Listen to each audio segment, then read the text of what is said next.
เดี๋ยวลูกจะซอยเมสซอยพักโดยลูกระวังมีดจะบาดมือล่ะโดยแม่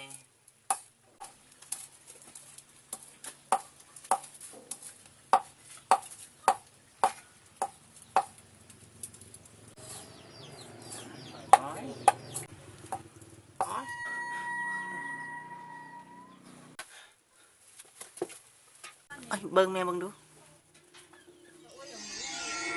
เขาลึกได้นี่ไปล้างบาทซะลูกเดี๋ยวแม่เฮ็ดเองข้าสั้นไปล้างบาทกันเด้อโดย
แม่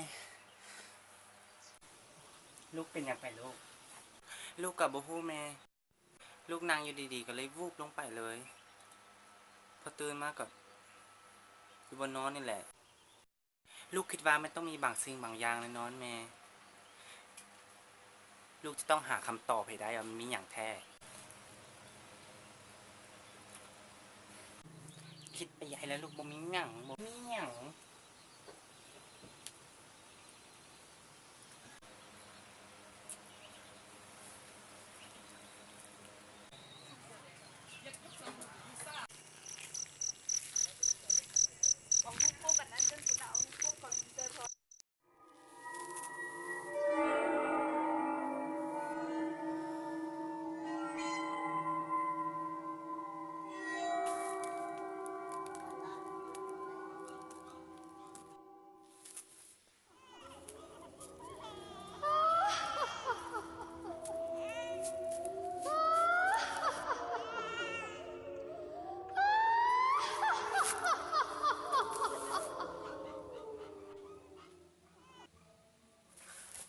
จะเป็นไผ่